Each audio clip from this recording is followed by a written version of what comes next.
সকলোকে GK with NAYANSIR চেনেললৈ স্বাগতম জনাইছোঁ আৰু কৃষ্ণ জন্মাষ্টমীৰ উল্লেখ জনাই আৰম্ভ কৰিছোঁ 5টা MCQ। প্ৰথমটো প্ৰশ্ন, কংসৰ পিতৃ কোন আছিল? উগ্ৰসেন, দুৰ্বাসা, কুন্তিভোজ আৰু যদু।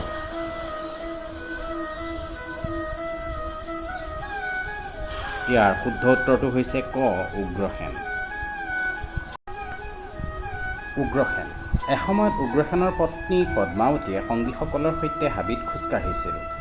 দ্ৰামিলা নামৰ এজন গন্ধৰ্বই তেতিয়া সেই ৰাণীক দেখি অনৈতিকভাৱে তেখেতক গৰ্ভৱতী কৰি তুলিছিল। কংস আছিল অবাঞ্ছিত ধৰণে জন্ম হোৱা পুত্ৰ। অৱশ্যে উগ্ৰসেনে কংসক পুত্ৰ হিচাপেই গ্ৰহণ কৰিছিল।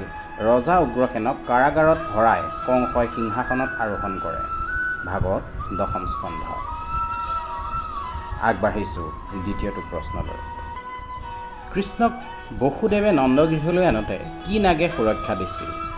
ক, শেষনাগ, খ, কালীয়, গ, বাসুকী, ঘ, তক্ষ। শুদ্ধ উত্তৰটো হৈছে ক, শেষনাগ। আগবাঢ়িছোঁ তৃতীয়টো প্ৰশ্নলৈ। শ্ৰীকৃষ্ণৰ শংখটোৰ নাম পাঞ্চজন্য। সমুদ্ৰ মন্থনত উদ্ভৱ হোৱা এই শংখই 5টা মূল তত্ত্বক বুজায়। এই 5টা তত্ত্ব হৈছে পৃথিৱী, জল, অগ্নি, বায়ু আৰু পঞ্চমটো কি? ক, শব্দ, খ, ৰক্ত, গ, পোহৰ, ঘ, আকাশ। শুদ্ধ উত্তৰটো হৈছে ঘ, আকাশ। আগবাঢ়িছোঁ চতুৰ্থটো প্ৰশ্নলৈ। শ্ৰীকৃষ্ণ ৰুক্মিণীৰ প্ৰেমৰ পত্ৰবাহক কোন আছিল? ক, নাৰদ, খ, উদ্ধৱ, গ, অৰ্জুন, ঘ, বেদনিধি। ইয়াৰ শুদ্ধ উত্তৰটো হৈছে ঘ, বেদনিধি। বেদনিধি এগৰাকী ব্ৰাহ্মণ আছিল। আগবাঢ়িছোঁ পঞ্চমটো প্ৰশ্নলৈ। কংসই কৃষ্ণক হত্যা কৰিবলৈ পঠোৱা কোনটো অসুৰ ঘোঁৰাৰ বেশত আহিছিল?